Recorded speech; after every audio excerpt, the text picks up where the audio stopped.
Q03 for takeoff, change departure. This is all I don't take out for sure. Confirm that A699 is also going to take out. A0 inside departure, contact verify on the Dublin 06 office. This is 01 on the Dublin 6 operator.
So we can watch the body, so we can go ahead and bring the RPF on. I didn't say it. Go get the body airborne and start from there. How much more time you got left?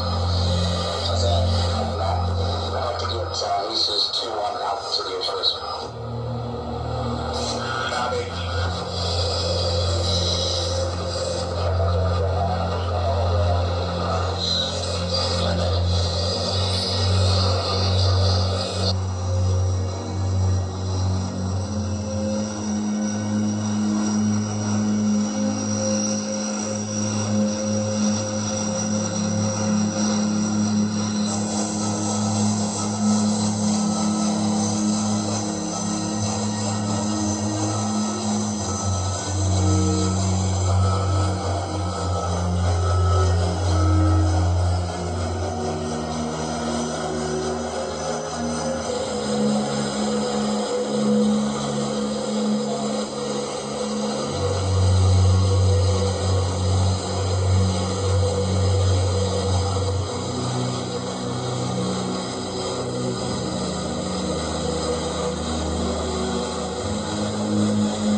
a lot of signatures.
And storm the local embassy, consulate, military base, or government building with 1 million of your brethren and declare war on a country?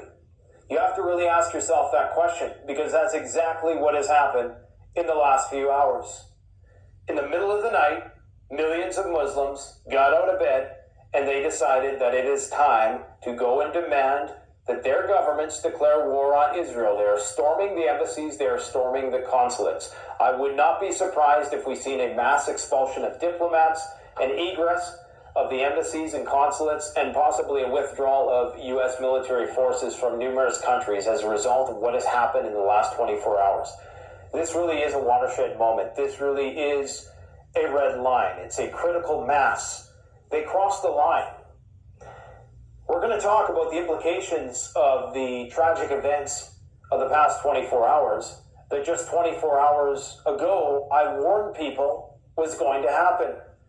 I warned people that Iran, one, needed an excuse to enter the war. Well, they got it. I also warned people that we were probably going to bear witness to some of the most egregious displays of indifference towards human life that this generation has ever seen. Well, we got that with a bombing of a hospital in which babies were attached to incubators. It doesn't get much worse than that. Probably one of the most acute and striking displays of violence in an instant that we've seen even in this conflict, barring the initial terrorist attack that precipitated all of this. This really was it, okay? Bombing a hospital is something you just don't do. We'll talk about cui bono, who benefits from this. We'll talk about the reaction from both sides with respect to this.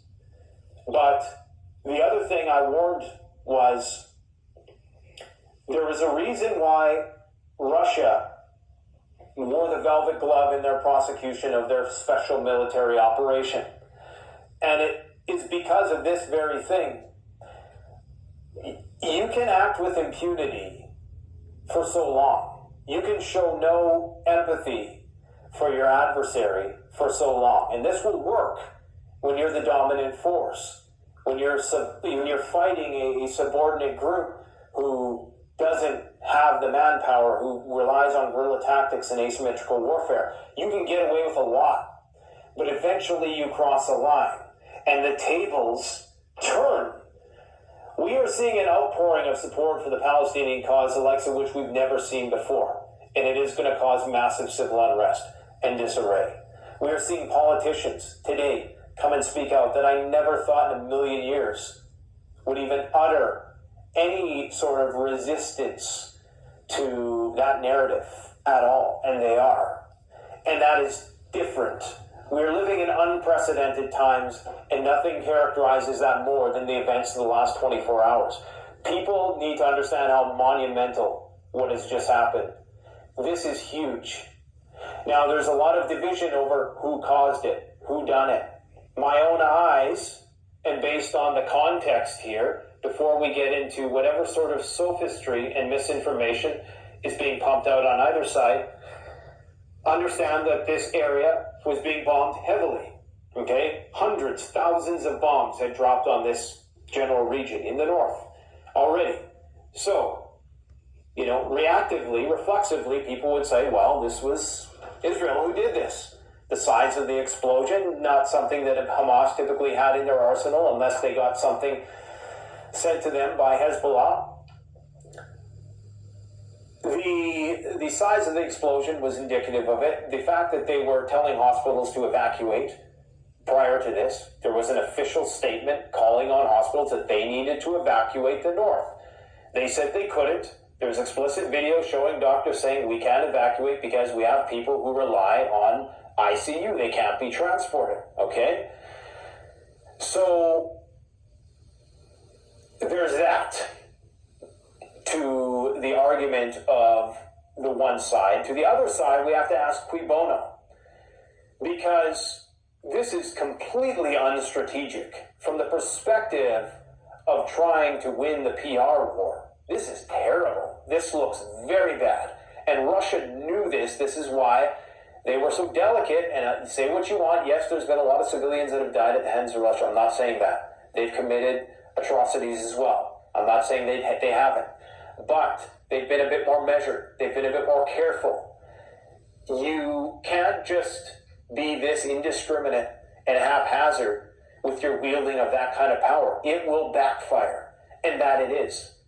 They don't have enough bullets to take out every Muslim person in the world who storms the gates, who storms Zion right now. That's what's going to happen, okay? And they're probably going to have to use nukes. And if and when that doesn't work, then that's when